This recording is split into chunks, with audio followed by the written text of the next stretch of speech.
Secret friends, unite!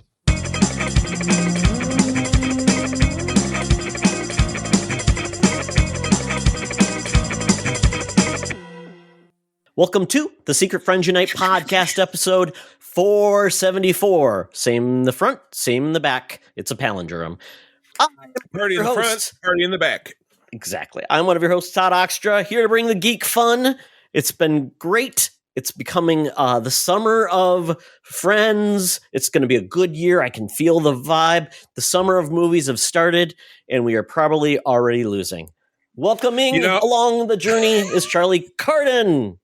I checked of the two movies are out. I think Fall Guy was at like 35 million and Apes was at, I think, 30 or 35. So both of them are just like, I put it in our bracket. I plugged it in our bracket for all of our guard. But anyway, not to get deep in the woods. Good evening, friends. Great to have you listening to my voice, no matter what time of the day it is. When you're listening, it's good to have you. Yeah, so this is going to be a pretty relaxed episode. Nothing really hot and heavy is happening in the world of nerd right now, which is probably a good thing. We need some time to breathe. We'll get there. We're about to, and it'll be next month, but we're going to start our 5-week run-up to Deadpool and Wolverine by watching 5 films from the X-Men series. So that'll be our Thunderdome topic for 5 weeks in a row. So I'm really looking forward to that. Yeah, doing something a little bit different. It's going to be fun. I think everybody's going to be along for the ride, so hopefully you enjoy that. We're going to look to have some people come on and actually talk about the films, which will be fun as well. But before we do that, we want to say thank you to our Patreon Secret Friends Squad. These are the people that support our show every week. We thank you so much.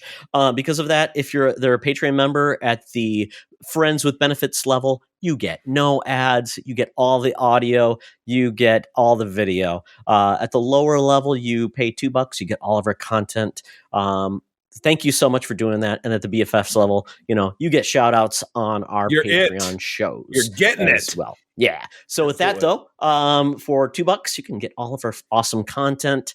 So with that though, I want to say thank you to the Friends with Benefits, Johnson Dorf, Phoenix Sisters Cosplay, Corey in HD, Matthew Keel. Thank you so much for getting those awesome benefits, and hopefully you're enjoying them. And then our BFFs, Sean, Stella, and Henry Nias, and Missy Merchant. Thank you so much, and be on the lookout for more awesome things like Charlie's first Secret Friends Unite Spotlight episode. You bet. Yeah, just dropped today. I talked to a great nonfiction Star Trek author named Tom Selinsky, a Brit, who wrote a great book about watching every episode of the Heritage Star Trek series, which is also something that we have been doing and will be doing for about another year and a half-ish over on Code 47. So that's the pretty good segment. Then, of course, Todd and I do enjoy our Spinner Rack, which is our chat about comics, and then my Facts Geek Life series, where we take a classic series and a season and break down a handful of episodes. As always, Secret Friends Unite, patreon.com/Secret Friends Unite,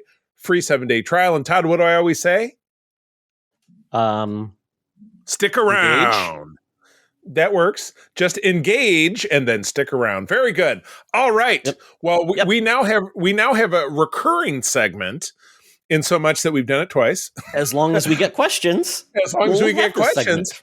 Our mailbag, which is available at our Secret Friends Unite Discord, and of course at secretfriendsunite@gmail.com. Send us a question. Anything in the sphere. It doesn't have to be a question. It can be a statement. I love blah, blah, blah. And you guys ripped on it. Blah, blah, blah, anything it is. We want to hear from you. But anyway, we've got a mailbag. Go ahead, please.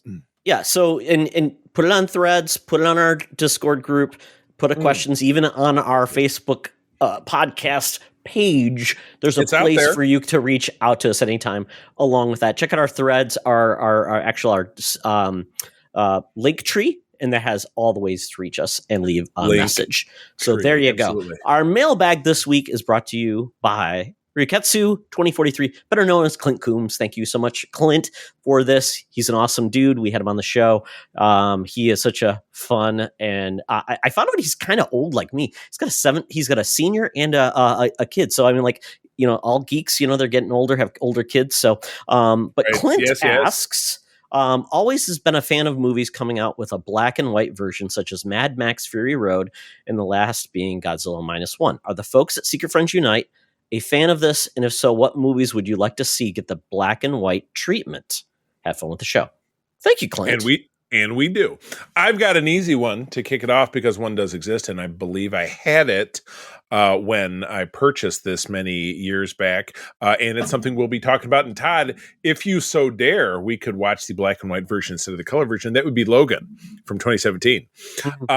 Very dramatic in black and white, and I think it really does underscore, Todd, as you've said time and again, it's kind of connective tissue to being like Unforgiven, which was not a black and white film, but always felt like it really could be, because it's the, a Western about the old warrior giving it one last crack. So that'd be my one that I can think of. I have two. So the first one would actually be the first Captain America film. Dun, dun, dun, dun, dun. And they could transition to color when he wakes up in modern times. I think that could really work really what would be really cool is they keep it in black and white, even when that SHIELD agent is trying to fake him out when he wakes up. But then when he throws a guy through the wall and jumps out, then it's color, because otherwise you give it away. You know what I mean? True. That's a great idea. Kind of like the Wizard of Oz, and Dorothy. Right, yes, the Wizard of Oz. It pops. The other one I thought that would be very cool. It's not a movie, but it is Band of Brothers. That series. I think that could work very well. And at the very end of the series, you do see the end credits with all of the people in modern times, and you make that color. You dropped it in, but I think there's so many options for this, because your mind immediately goes to things that are in the past. Well, like Todd, Wonder Woman, the original Wonder Woman could have done that as well. I think could have worked really well. Todd, that's just the thing. When they recorded Captain America in 1941, the world was black and white. Everybody knows. Oh, that's found footage. Movie only became color in the late 1960s, like when the original Star Trek came out. So because it's a historical document, it's in black and white. I was going to say it's like when they colorize the Ted Turner movies, when they colorize and people look salmon and they don't look like, oh, that looks perfect. Salmon. Oh my gosh. All right. Moving along. Well, thank you, Clint, for that. Yes. And if you want to have your silly, fun question answered, probably badly, get back with us. Badly is it's kind of our wheelhouse. Anyway, this week's cover. Now, Todd, this is interesting. February of 1972, we have X-Men, or rather what became known to be the Uncanny X-Men, because there was a adjectiveless X-Men title, which famously started in the 1990s. Issue 74, 20-cent cover price. We have, I'm going to say I know who this is, but I don't think I'm going to be right. We have a villain whose name is not given. It's simply, and he has an eyeball. He says, "Your eye beams are no match." I thought it said for my mullet, but it says amulet. Cyclops, I'll kill you all. And it is the OG original X-Men. So we see Angel, who gets shot, right in the small of the back, or right in between the shoulder blades. That hurts. And he's zapping Iceman, Cyclops, Beast, like right on the side of the head. And I can't believe I see Jean in the background. I can't believe she's not like, F this. She takes off. She's the only person who's not getting zapped. Well, Cyclops doesn't, but he blocks it. And the blurb at the bottom is "Cry, the guy's foot in Holocaust." This guy looks a lot like, but I'm pretty sure he's not. I had to think about this when I saw it, and I didn't look it up. The Living Pharaoh, who was a Egyptian themed supervillain in this space, appeared in like Marvel Team Up. Had his own Marvel graphic novel, which I think was his final appearance. He died in it or some such. But since I know you did some actual research, who is this villain? It's LT Gray. Is that like T.H. Lawrence? They're hanging with the Mayans. Is he an author? I mean, because he's got yellow skin, like yellow, not like it's a color that skin is not. Okay, he's wearing a skirt. He's a Simpsons character. And I was going to say for a moment he lost a game and pinned the tail on the donkey, but he's got one in front. So what do they call that when you have like a piece of cloth in the front and the back? Is that a loin cloth? I guess that's a good question. Maybe, yeah, yeah. And then up with like Mayan gear. It looks like. I mean, now I can see it. And the top half of him, he has like an arc reactor, like Iron Man, so that's very familiar. And then he has like a bicep band on one side, but not on the other. And then he has a headdress, a la the Mayan or potentially indigenous person, Native American. I have a revision, Charlie. That is El Tigre, actually in the embodiment of Kukulkan, who is a Mayan god. El Tigre was El Tigre, Lieutenant Gray. Yes. Oh Tiger. My gosh! Grar. Oh my goodness! You want a fun fact about this one, Charlie? Do I? This is actually a reprint of issue 26 because 66 was the last issue of the X-Men before it went on hiatus and came back. It was essentially 24 issues, I believe. Yeah, it was bi-monthly. Was it bi-monthly or once a quarter? And it was just reprints. Just reprints, yeah. So the last title was they didn't pick up again till issue 94, which followed Giant Size X-Men. Exactly, yeah. Which I mean, apparently that's how you did it. So yeah, they had issues 67 through 93, which lasted 5 years essentially. So weird! Oh my gosh! Yeah. Wow. So you know what? Holocaust probably not a good thing to put on your cover. Yeah, that is a very traditional deal about bad optics. But you know who knows about bad optics? Because she was there for the good, the bad, and the ugly of the optics. That would be our senior news correspondent, Madam Webb. Down as always at the corner of Hollywood and Vine at 124 years young with all the latest scoops. Let's go. Now it's time for Madam Webb's Rumors and News. Take it away, boys. Thank you, Madam Webb. Well, Madam Webb, you are getting up in age where now your vision's not going so well. You got to get the glaucoma taken care of. The good news is Cyclops said he will loan you his visor, so you don't have to worry about anything. You won't have to worry about any damage coming to your eyes. And one of your latent mutations might come into play, and you might be able to beam out a light or see X-ray vision, and then you might be able to see Wolverine naked. Maybe she'll shoot soup. She seems like a soup kind of gal. Anyway, oh my gosh. All right, so Todd, you are the Masters of the Universe guy. Masters of the Universe, heritage property from our youth. It's owned by Mattel, if I'm not mistaken. And it did have a feature film in the 1980s, 1987, starring Dolph Lundgren in the titular role, and of course Tom Paris, and Courtney Cox, pre-fame, and Frank Langella, who's a great actor. I don't know that I've ever seen it. I'm Charlie. I'm struggling to remember if I've ever seen it. If you wanted to do a bad trip to the movie, I would do that with you for that film. It's a date. We're doing it. It's going on. We're doing it live. Yeah. So live. That is the history of, Master of the Universe. More, it's kind of, good animation, fun times that you look back on. It's not so great. Then they made like the New Adventures of He-Man, which was a trash bag in a dumpster fire. I don't know who liked that. There's probably one fan of that show. I would love to meet that person because I don't know. Please, on it. secretfriendsunite@gmail.com. Talk to me. Then we did get the movie, which obviously we'll talk about. Well, I think there will be more to say about that movie, but I would say if you're curious, check it out. You'll come away very confused. But look forward to it. They relaunched Master of the Universe in the late 90s, early 2000s on the Cartoon Network. Really good update of the cartoon. Highly watchable. I remember when I was in Saudi Arabia, Chris was sending me videotapes of things she would tape for me. I got to watch that. It was great. Loved it. And then we got the most recent She-Ra series, which a lot of people like on Netflix. And then we also got the more modern version of He-Man, Master of the Universe, The Revelation and Revolution. I still need to watch the new one. I haven't watched it yet, by Kevin Smith. Yeah, I feel like I saw a couple and it didn't really grab me. So I guess we're both guilty. So I would say He-Man's probably an upswing, at least in regards to the animation, which is great.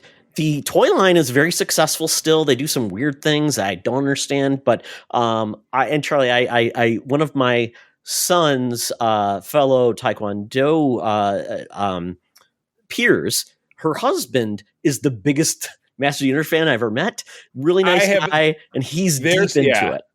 There's a guy in the figure collecting community here in West Michigan who goes by the handle Motu Joe, so MOTU, Masters of the Universe Joe. Motu, and that's his sweet spot. There's another dude, Justice Curry. He lives out on Lake Michigan Lakeshore. He's a huge collector vendor, and I know Masters is one of his lines. So I remember still a big deal. Yeah. I know very firmly that I had a box of them that I gave, when I gave up the line, I gave them away. Which was just dumb. However, there is now identical product in the store. Oh yeah. So yeah, I'll send you a picture every once in a while. I'm like, Todd, look at Skeletor. Click. And of course, Evil Bad Skeletor is the only meme website I really care about. Unemployed Skeletor. It's just as nasty and disgusting as I am. Unemployed Skeletor. If you've never seen him before, Charlie, he's very funny too. Yeah, it's a great YouTube meme mimic thing from the early memery. Early 2000s. But what I'm getting to is there has been talks to get the Masters of the Universe film made since 2007, Charlie. Wow. This thing has been passed around. People have spent money on this. And quite honestly, now it's like, I think Netflix was the last one who spent a lot of money to develop this thing. And now it's actually gonna get made. And Charlie, normally I wouldn't be excited about this, but they have one person involved in this project that makes me very excited, and that is Travis Knight. Yes, the director of Bumblebee, which is quite frankly the only Transformers film in the last 25 years that's worth anything, I think, including the last one that we just watched. Yikes! Yeah, but who Travis Knight is related to? Not Travie McCoy from the Gym Class Heroes. Who's you related to? Suge Knight? His father is Phil Knight, the founder of Nike. So the dude comes from money, Ben Affleck? Royalty. Exactly. Wow. Yeah, Ben Affleck. You know him. So this is going to happen at Amazon, MGM Studio, for a film in June 2026. Amazon has a shit ton of money, so they can fund this thing. And at this point, we don't know anything else except that I really like Travis Knight, all this work he did with Leica, with the stop motion things. I think he's done some great work there. And at this point, I don't know his history, but he's got a couple of years, June 2026. So he's got a couple of years, a year to probably develop, get the script and cast it. And Mattel is behind this because they're trying to really push their product to get this out there, get back in the zeitgeist beyond just the fanboys like myself. And it's going to be a reimagining. So Charlie, given that, and we've seen Barbie now with its success, we've seen things from the past that try to go hardcore like G.I. Joe, try to be extreme. Their movies just, don't work because they're trying to make it not what it truly is. They're trying to bend the IP. That's why G.I. Joe has failed, absolutely, because G.I. Joe, a real American hero, has to turn into G.I. Joe, an international force for good, which was the big failure of the first film, that, the pit was under the Saharan desert, and it was this big, colors of Benetton, different actors around the world kind of thing. And it's just, it was just G.I. Joe. There was no. Where's the parrot on Shipwreck's shoulder? No having fun. Exactly. Where's Quick Kick having a good time? Where's Bazooka telling kids not to take drugs? Right, exactly, because that's all kids were doing in the 80s because it was the 80s. But anyway, this is great. 2 years is good, so it's in development. So no casting, no things of that nature. So big theatrical release, run by Amazon. That's pretty much what we're talking about here, right? Yeah, MGM. I mean, that's their studio now for making movies, which makes sense. And those movies will come to Amazon, Prime later. So it makes sense to have that theatrical presence and make some more money. So I'm hoping this is, quite honestly, I hope they just go all in and kind of like some lampooning some of the past history, not going full Barbie, but maybe doing a little bit of the Brady Bunch movie, and just having fun with the property. Yeah, good stuff. Awesome. All right, let's do some, let's pick up the pace here a little bit. We got 2 bites about the Fantastic Four.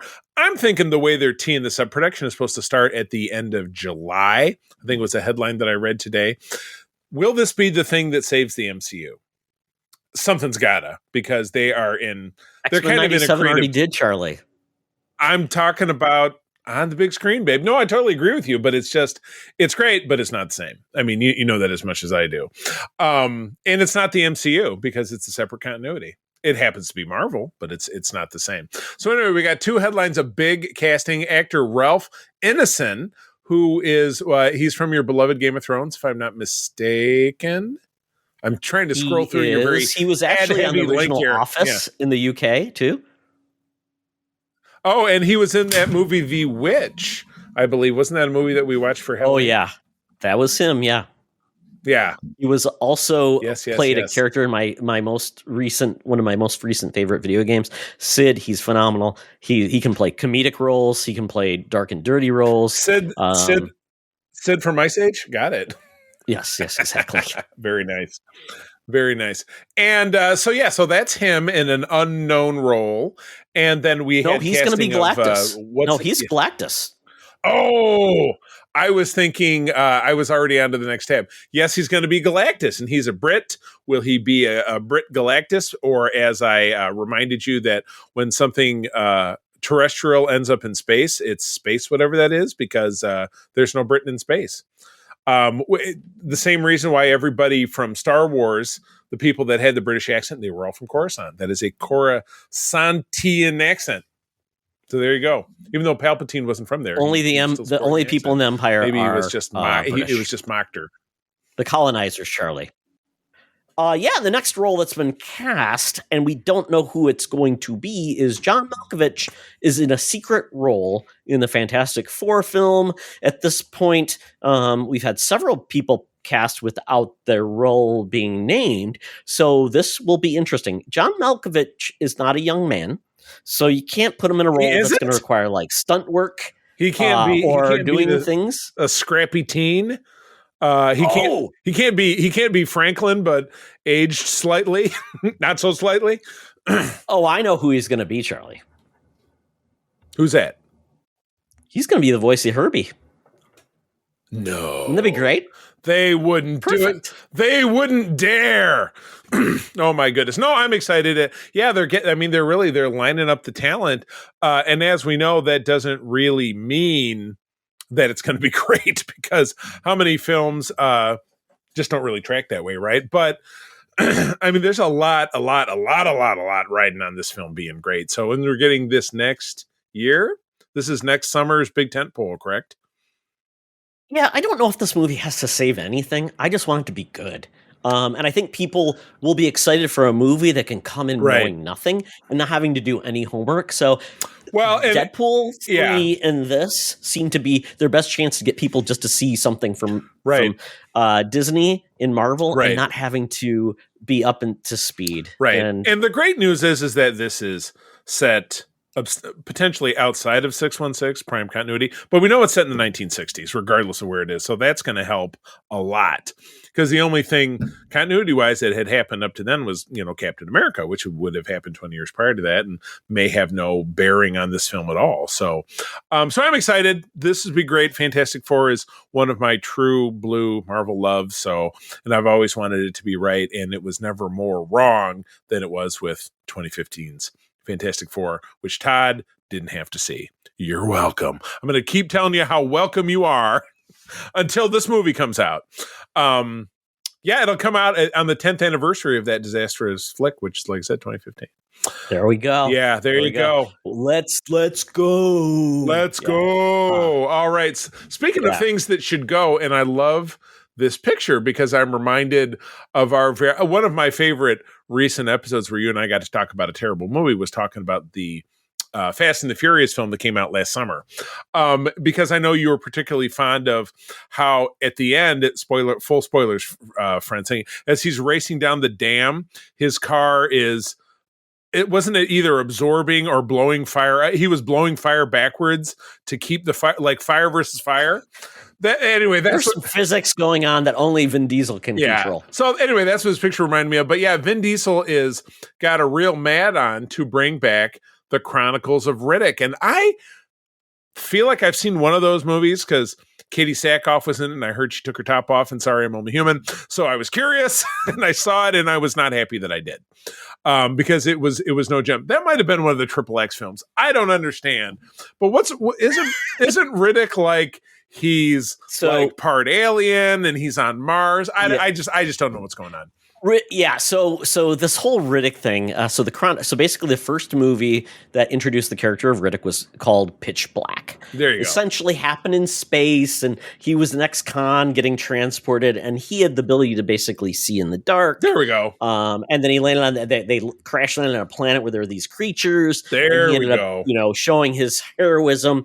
Well, that then turned into there was a video game that actually was pretty well done, and at this point when Vin Diesel did this, he was kind of like an up and comer. I'm like, oh, this is pretty good. Then he decided that this Riddick character should be part of like a huge franchise that he wanted to make happen. It's what everybody wants. Todd, I too want to be a huge franchise. Can't you tell? I am a franchise, Charlie. I am. So we get the Chronicles of Riddick. There were a couple of them. There's been like an anime, and they got Helen Mirren to be involved, which I don't know.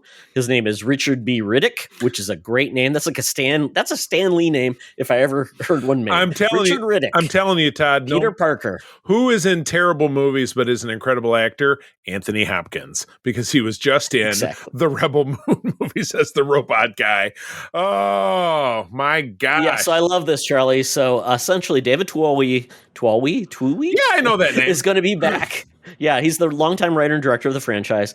He's going to helm the fourth installment. Diesel will star and produce the sequel.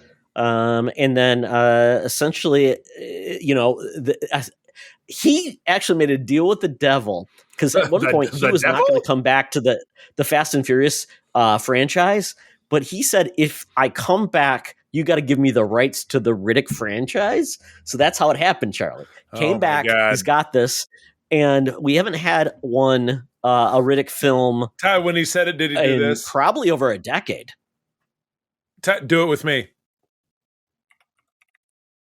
Family? Make the Riddick face, or make the family face, and then flex your arms. Is he going to be sleeveless? I'm sure he asked for that to happen. I have to be sleeveless in every film. Yes, exactly. Oh my God. Here we go.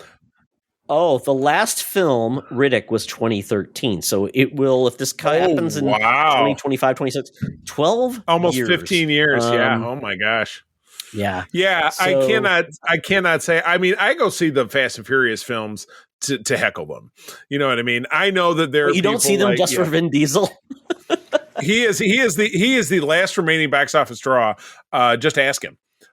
When he and, that's that was probably the beef between he and Dwayne Rock Johnson is the rights. Well, apparently in the next movie, he nobody wants to be in scenes with him. So essentially in the next Fast and Furious film, he will be on his own with no family, but talking about family.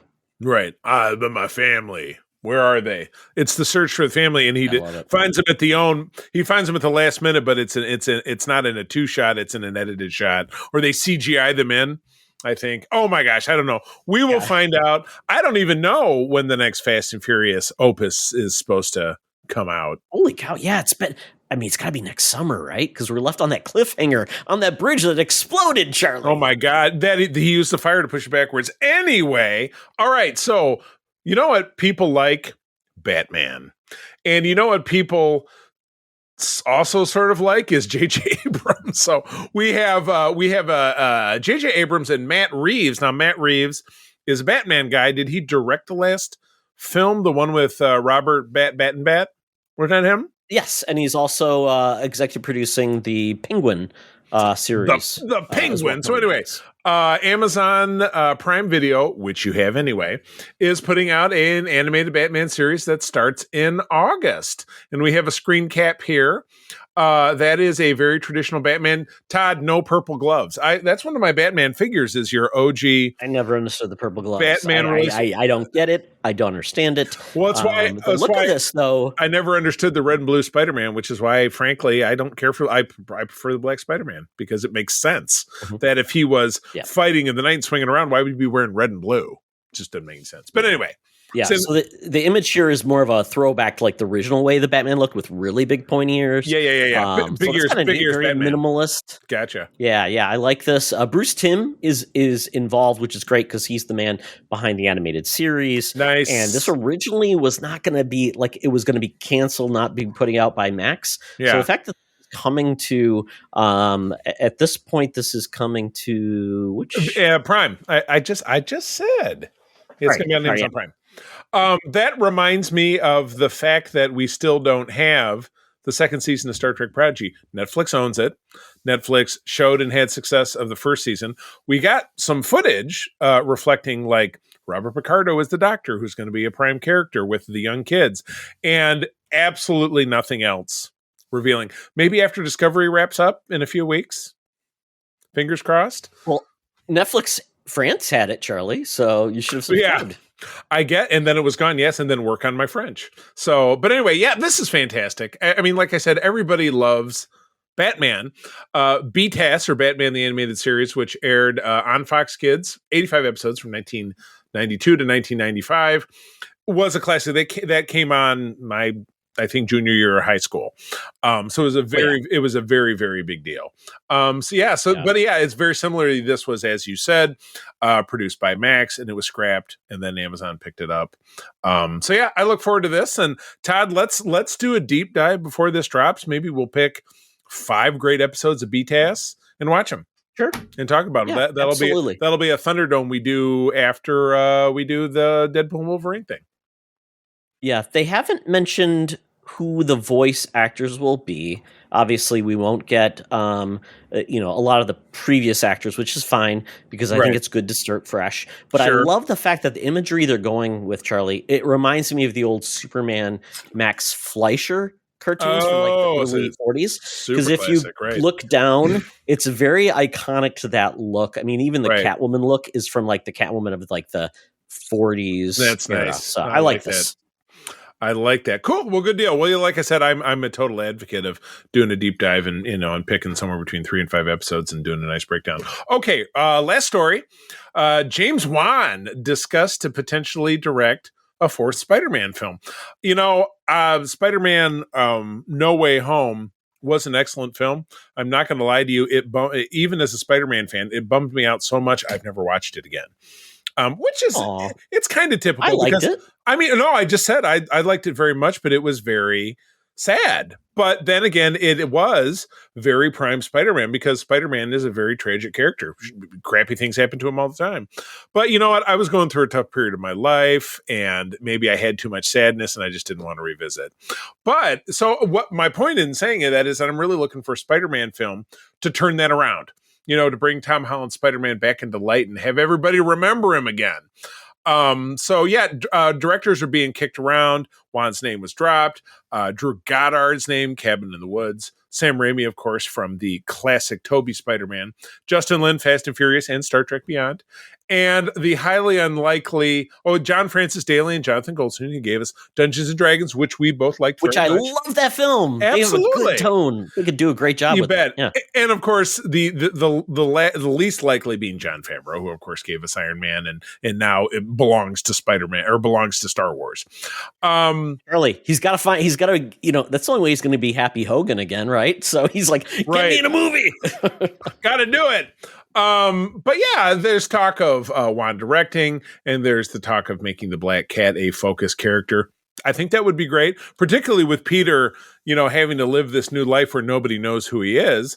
Have the Black Cat. The Black Cat very famously rejected Peter Parker's true identity, and she was in love with Spider-Man to the point where when he unmasks, she had a panic attack and told him to put his mask back on because she couldn't love Peter Parker. So that would actually, now that I'm talking about it, really thematically fit. Your face is hideous. Put it back on. The thing is, Peter Parker's really handsome. Tom Holland's really handsome. So yeah, just wear the mask. Just wear the mask, Charlie. The fact that they're kicking around directors means they're probably 6 to 12 months away from rolling camera on this. So this is a 2027 film, if at all. I love it. Yeah, I love it. This is essentially them once again starting over from scratch with Spider-Man because big time. Nobody know who he is. He's basically at this point he'd have to again share his friendships, and it's Peter down on his luck with nothing to help him out, because this feels like a classic Spider-Man, which is cool. And Charlie, let me just tell you right now, Black Cat, played by JoJo Siwa. I was going to yell out the line you yelled before we started rolling. I'm not going to do it. Don't do it. Don't do it. So this would be great. I am, as I've talked about many times, Spider-Man is my number one hero. It's the biggest part of my collection, which got my camera. I'm facing the wrong way, but my figures are in front of me, and Spider-Man is. Well, you can see all my webbed Spider-Man hanging along the top here. So yeah, I love Spider-Man. Tom Holland is my cinematic Spider-Man. I've loved his work more than any other. But I would like to see him get a win and be brought back into the fold. So, all right. Well, that takes us out of the news. Todd, time to get out that Fuber app, that Feeble Uber app. Get us down to the Geek Easy, but as we slide in to that car and he flips on the radio, all of a sudden I'm hearing this message. Hey, Secret Friends Unite, let me tell you about Zencastr. We use them for our show, and now they're supporting us. Zencastr is now the all-in-one solution making podcasting easy. It's the ultimate web-based podcasting solution. Provides high-quality audio and video podcast production and hosting. With a full suite of professional tools, podcasters can seamlessly record, produce, and publish studio-quality content, all from one dashboard. Being a creator has never been easier. And we chose Zencastr because of the ease of use, high quality output, and it makes it super easy for our guests to come on. We had multiple solutions we tried before, and Zencastr has just been the best fit for us. Why Zencastr? It's now super easy to record a podcast with Zencastr. Log in using your browser and start recording a high-quality podcast right away. Record studio-quality sounds and up to 4K video with your guests. Feel a sense of zen knowing Zencastr's multi-layered backups ensure you always have your recordings in the highest quality, even if the connection is unstable. Have you ever worried what you sound like? Zencastr's post-production process makes you sound buttery smooth. It automatically removes those ums and ahs in your recording. It removes those awkward pauses in conversation too. Set the right podcast loudness and levels while reducing background noise with the click of a button. So if you're interested in making an easy, high-quality podcast just with the click of a browser button, go to zencastr.com/pricing and use my code SFU1. You'll get 30% off your first month of any Zencastr paid plan. I want you to have the same easy experiences I do for all my podcasting and content needs. It's time to share your story. Now back to the show. Talk nerdy to me. Talk nerdy to me. We're sitting in the Geek Easy, cover band's playing, drinks are poured, and we are ready to get our nerd on. Well, I tell you, I am loving the fact that X-Men 97 is coming back every week with a new episode that is great and exciting. It's a revolution. And dipping its toe into, kind of the comics that I was so into the X-Men at that time, early 90s, college era Todd, Yep. into these comics. And, anybody who is not aware of what's going on, like a lot of people who had missed the comics are like, oh, these are great. I love this. Are the comics as good? I'm like, they are adapting the comics directly. So crazy. They're taking they're basically taking the storylines and pulling different things. I love it.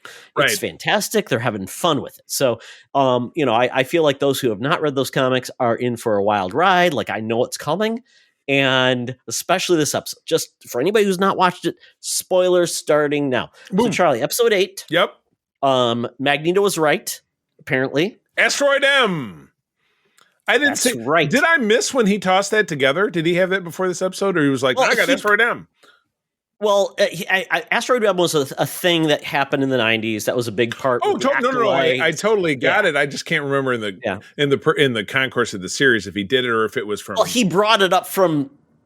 It's basically a big old chunk of Earth. Yeah, from the sea. Right. Brought that up. Yeah, did the thing. From the sea. And this became the big divide between Xavier, who's back now, right, and the fact that Genosha, we now know that was attacked and brought on by Signor Sinistare and Bastion. And I never knew much about Sinister until this series. I didn't realize kind of what his deal was. So that's kind of like I knew about him, and I knew he was the was he Inferno? Was that his big arc? Was he part of that deal? Inferno was the Goblin Queen, but yeah. with Madeline Pryor. Yeah, so he's a part of that. Yeah, there you go. He's part of a lot of things. The Mutant Massacre was a big part that he was a part of as well. I gotcha. There was a great comic series about Mr. Sinister, and you see how far back he goes. Right. The dude goes back to like the 18th century. That's what I learned about him. Cool. Yeah. So the fact that we got this, and then we essentially did get the battle between, the divide between the mutants and Magneto and Xavier. And it was funny because the last part of this episode, Charlie, were you surprised what happened? I was aware of this being a portion of the comics, being that I have a more than passing familiarity with kind of how that stuff went down. I think it was handled great in so much that they accomplished it, but in a typical cartoon fashion, it reminded me of like the Bad Batch, how when somebody gets shot, you'll see the person doing the shot, and then you'll see a cut of the reaction of the person getting shot and then falling over. So you don't see them take a blaster bolt to the chest. So it was the same thing.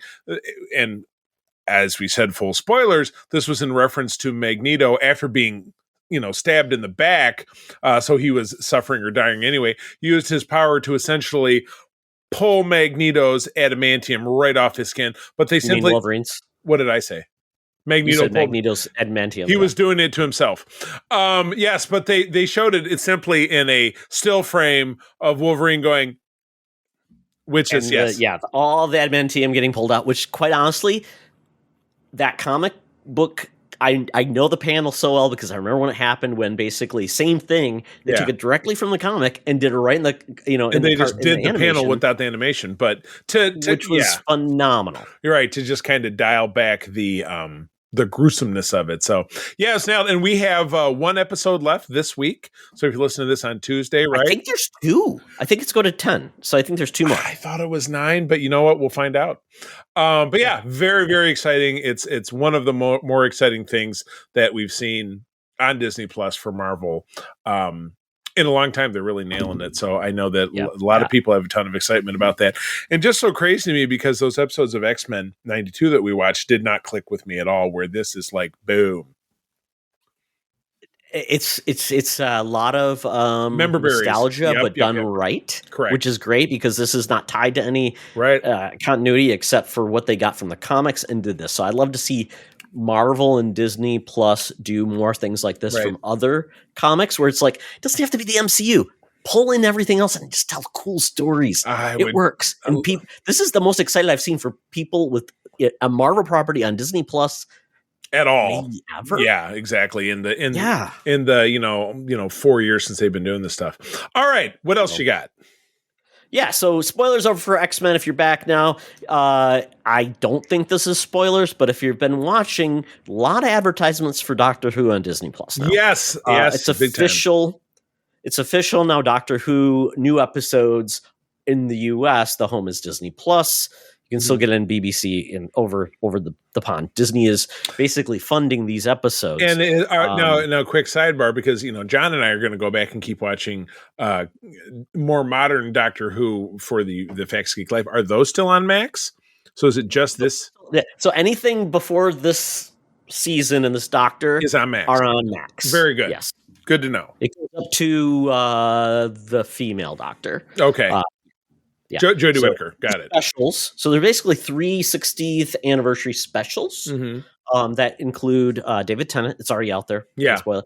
I watched the first special, and then my family does not follow your family's view, Charlie, where you got to watch everything. They're just like, I just want to jump into the new Doctor. Yeah, and with Doctor Who, it's not actually possible because there are some Doctor Who segments from the beginning that do not exist because they've been lost. So just jump in. Doctor Who is very much you can jump into any generation, and that's nice. And that's a notion that April has had that has kind of dispelled over time. So it's like you can jump in. We watched the most recent episode of The Simpsons. Because of something that I'm going to talk about. I said, well, I want to see how The Simpsons is doing these days. And it's definitely different. Just based on the fact that Julie Kavner's voice sounds like she's 112 years old. Her voice has really changed. I don't know. She is 40 years older than when she started that show. Exactly. Probably. But Dan Castellaneta sounds the same. In my opinion, it's weird. But anyway, I forgive age, the fact that they've been like. So basically, we have these Doctor Who specials where David Tennant came out. I watched the first one, talked about that one already. But the one that we watched recently was really the first full episode of the new Doctor. Okay, and his name is Doctor Who. Doctor Who. He's called Doctor Who. Yes, his name is Doctor Who. He is a black doctor. Handsome black fella. Absolutely. I couldn't tell you. Yeah, Nakuti Gatwa. He's the 15th Doctor, and I think he is originally from Rwanda. Actually, oh wow! He has dual citizenship. Moved to the UK, and he started acting in 2013. Wow! And I'm trying to think of what he actually did. He's done a lot of stage acting. Okay, and he is. I believe, basically out there as an LGBTQ actor. So he is good. Yeah, and actually they've incorporated that, and I know a lot of people are not going to like this, Charlie, but they've incorporated into this Doctor. Yeah, fully embraced it. I'm wondering how that's going to land, but you know what? You got to take swings because you have to have your entertainment reflect the world that you live in. Otherwise, what do you got? Exactly. So it doesn't shy away with it, and you feel this is a bold direction with the Doctor when you see him on, doing when he's first introduced to the character that is going to be his companion, which is cool. And the story is kind of goofy and fun, which I loved a lot. It's essentially a Christmas story with mischievous elves. So that's all you need to know. It's goofy. It's fun. Yeah, I liked it quite a bit. Now, I will say.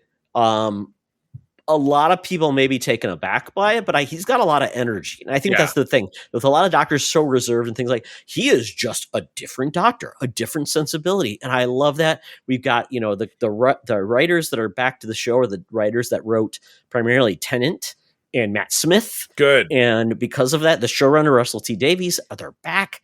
So I think this is a great new direction. I think it'll be fun. I feel bad for Jodie. She got bad writing, bad show direction, and I hope she gets an opportunity maybe to come back and kind of one of those cameos you see with the other Doctors. Right. But yeah, it's definitely a good time to get back into the Doctor. Awesome. Good deal. All right. This last one you have, we both saw it, right? You didn't mention to me that you had finally gone to see it.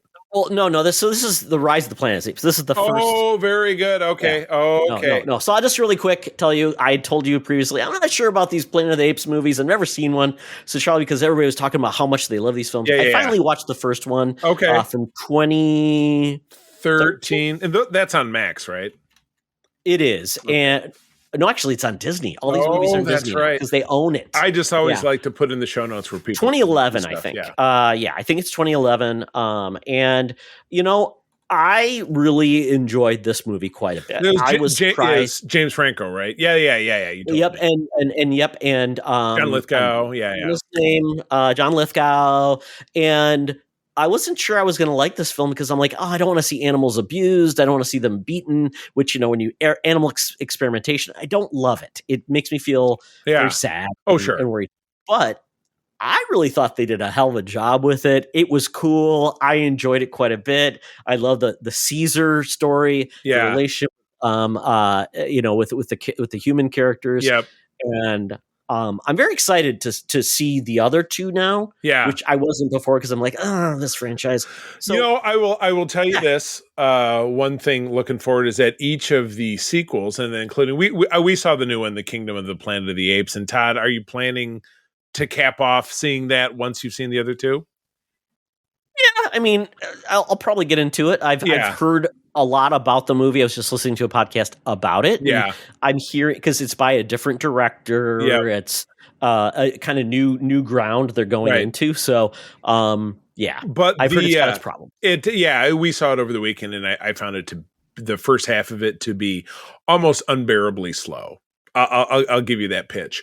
But the two sequels that follow, time jumps are involved, and it's different characters each. The only really consistent characters are the apes. You know what I mean? So that's not a bad thing. But yeah, you're dealing with different humans. The next one has Felicity Russell and Kobe Smith McPhee, and the guy whose name I can never remember. He was in the one Terminator movie for like 2 seconds where he was the villain. I can't remember his name. You'll find out. Smith? No, what's it? Matt? Not Matt Smith. Matt Smith. He was in that Genesis, the one that was horrible. That was Genesis. He was the bad guy in that. I think it was. Yeah. But then the third one, I can't remember who the humans are. Steve Zahn was one of the monkeys in the third one. Was it Woody Harrelson was the bad guy in War of the Planet of the Apes? Correct. Yeah, exactly. Okay. But yeah, one of the comic relief ape was Steve Zahn. So that was, you got that to look forward to. So, it's funny because like I said, I wasn't sure about this. Yeah. I'm curious where they go with this, and hopefully they just don't tread familiar water with now. Oh, it's it's Charlton Heston's character now coming down to space and being that space. I feel like that's I will at, absolutely not give you any spoilers. Oh no, they did it. I'm not.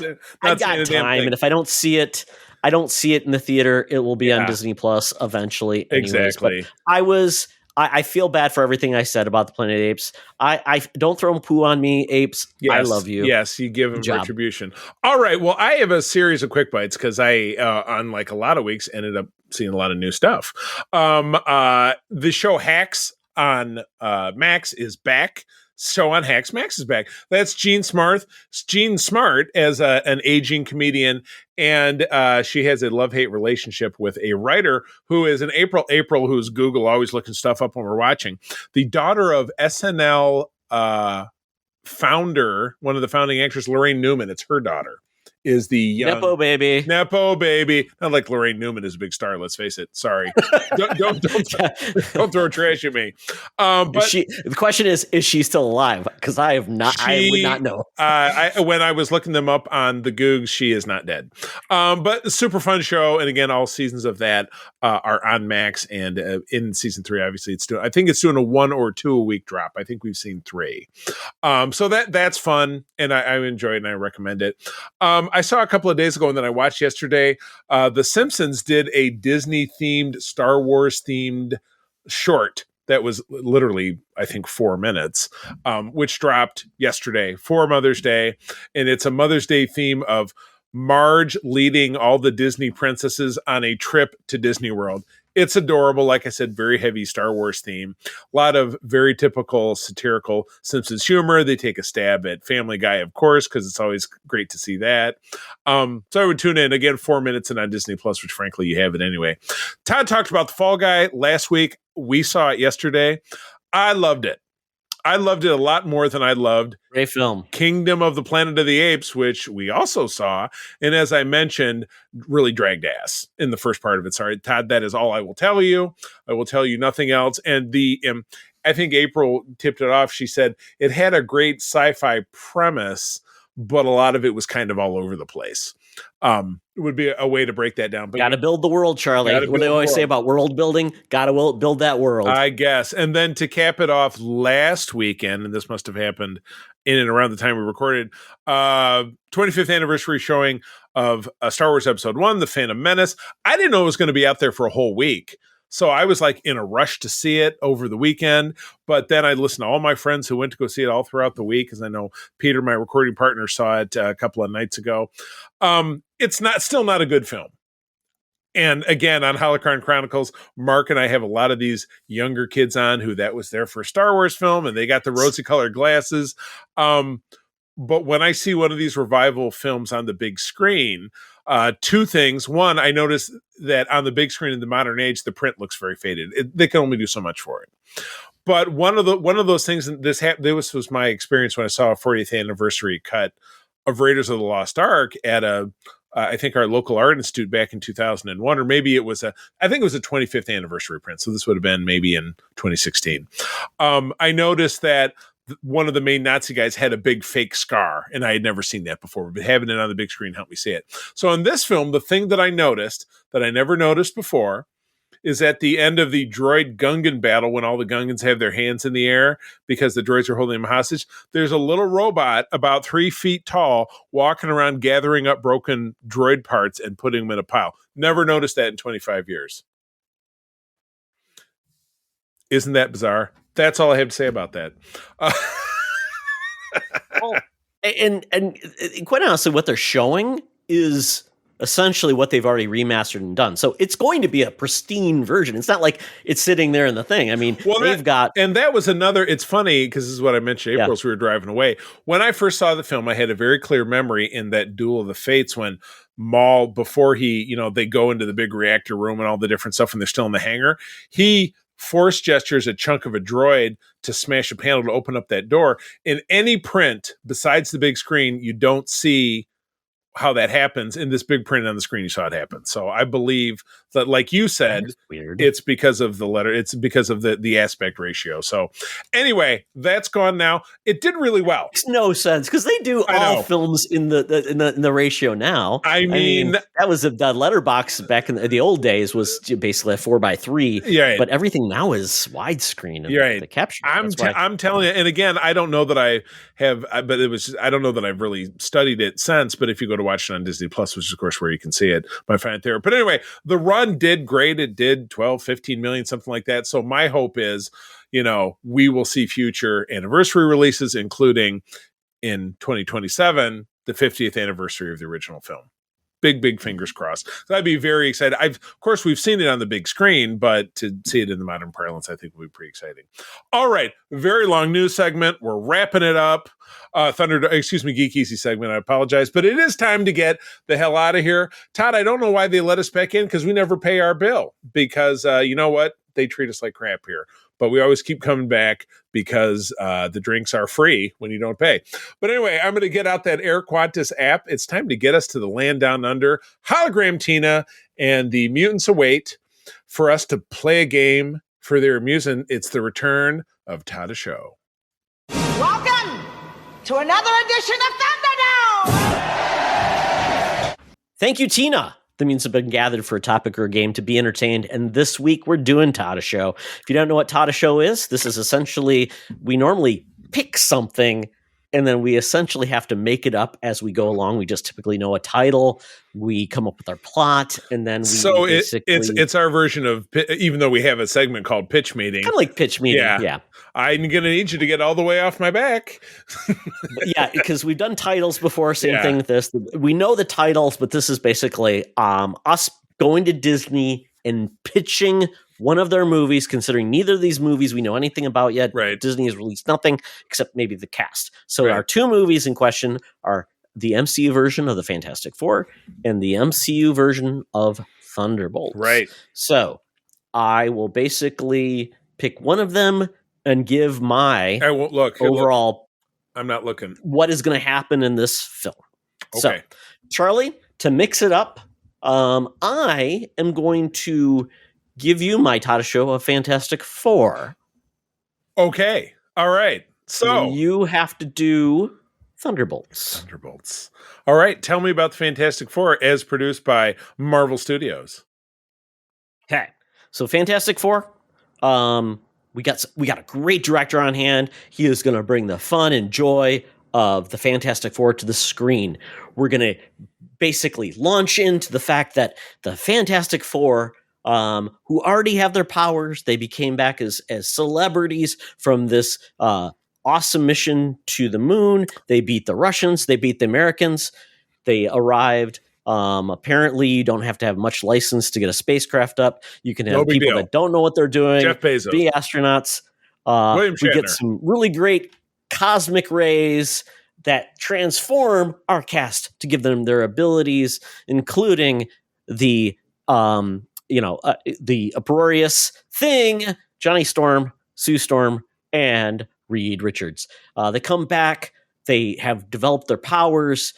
This has already happened. We're going to see this actually, Charlie, in kind of like the newsreel, or kind of like what we see in the movie theaters back in the day when they're back in and these are our celebrities, and they're going to show all the magazine covers like Look Magazine. It's Sue Storm. They basically have become celebrity superheroes, and we're going to see like cuts to maybe some of the villains they've taken out, like some minor threats and things like that. Goofy the Underminer villains. and Goofy from Disney. Yep.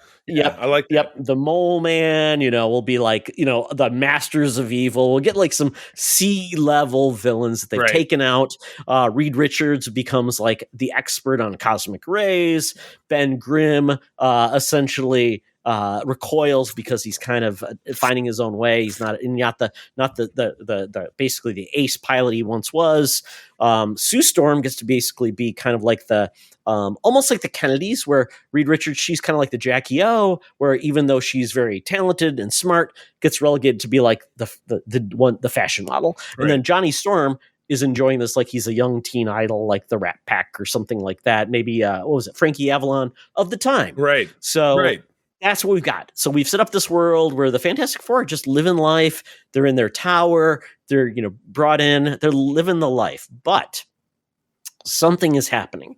There is something going along the lines of Reed starts getting some readings on this device he's been doing, which peers into alternate realities. Alternate realities? Negative zone. What? Yes. It's what about the positive zone? I think that's where you should. Well, we're in the positive zone. The negative zone's out there. It's a bunch of like internet haters. No, but then Reed Richards said, "Hey, we want to, show the world there's more to the universe. It's a crazy place. So we're going to go live. We're going to bring in, who's the newsman of the time? Walter Cronkite. Walter Cronkite is going to show live the Fantastic Four going into the negative zone. And the team goes in. Walter Cronkite sees them sapped up, and we don't know where they went.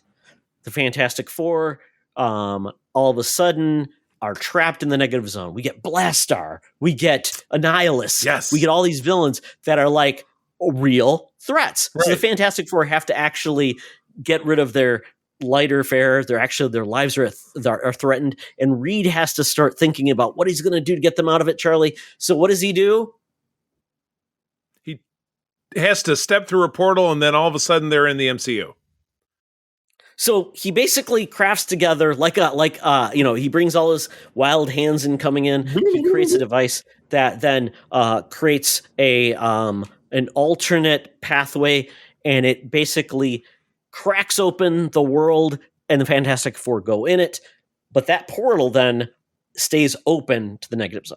Bring forth. They walk in, and all of a sudden, they are in the modern MCU. Right. It is crazy. Right. We get the Young Avengers showing up, the people that are still left that show up, which would be like Hawkeye, Ms. Marvel, Captain Marvel, Ms. Marvel, Captain Marvel, maybe some other characters show up. Captain America, Cap Falc, and then they're kind of like, hey, we're not bad guys, and they start seeing the world as it is. Yeah, crazy. And this is kind of like half the movie is then them just getting acclimated to this modern Marvel world, and they don't know that negative zone is still open, and that's when it comes in, and they have to explain away things. And then we're going to eventually get Galactus at the end of this film, and we are going to get introduced to Victor Von Doom, who is not of the time. He's not back in the day. Okay. He's actually going to be a modern student who sees Reed, he's intrigued, and he wants to basically become his like intern and follow him. And things go awry in one of Reed's experiments. Excellent. And that's kind of how it ends, because Reed is trying to bring some of the optimism of his time to this modern day where everything's going apeshit. Right. And according to him, he ends up seeing a threat that is Galactus. And that's how we end the film. Wow. I don't think we'll have like a big bad throwdown, but I think we're going to set a lot of things up and make it because there's going to. That's how I pitched it. It's going to be the Mole Man we know, and then Galactus we know, but you feel that he'll be more of a minor functionary, and then John Malkovich's role as Herbie the robot, which as you already said earlier. Yeah, I really want this to be a setup where it's like Galactus, kind of like Thanos, is kind of in the background as a looming threat. Right. And it had much later on, kind of like Thanos was. I think that's the best way to handle it versus, here's Thanos, or here's Galactus, we have to take him down in one movie. Right. I don't think that would be effective. But maybe it's somebody from the negative zone comes in and they have to battle them, and that's the big bad battle. That's awesome. Oh my gosh. Well, I don't know how to top that. But I have an idea. Thinking about the Thunderbolts. So Okay. it's going to be like this. We know that the Thunderbolts, and again, I'm plucking it from memory. We know for a fact that we're getting the White Widow, we're getting U.S. Agent, Bucky, Winter Soldier, Red Guardian. Help me out if I miss any. Who else is going to be in it? Taskmaster. Ghost, Taskmaster. I think that's everybody. That should be everybody. So we're already getting the vibe that, do the things that have been set up in the MCU, that this is going to be our government sanctioned blacklist Suicide Squad. Like we're presupposing this. The asterisk is that they will find themselves in opposition to a brand new, off the shelf version of never before seen heroes, drawing its inspiration from the first issue of the 1997 series. So we're going to have, I can't remember all the names of the characters, Songbird, Mach 1, Citizen V, and all of the characters that at the end of the first issue are revealed to be villains. Now, I do believe they're going to have to tailor this around villains that we already know who don't die, because that's kind of a big drawback of the MCU is they tend to kill off their villains a lot of the time, right?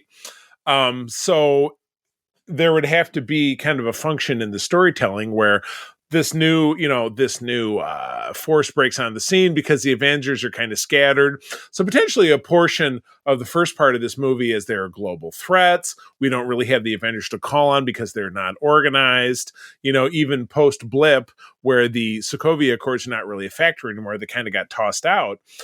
We can't really get the heroes together to take care of this thing or that thing, whatever it is. But boom, these Thunderbolts asterisk show up on the scene and they're helping out, but nobody knows who they are. Nobody knows how to get in touch with them. They just appear when shit is going down.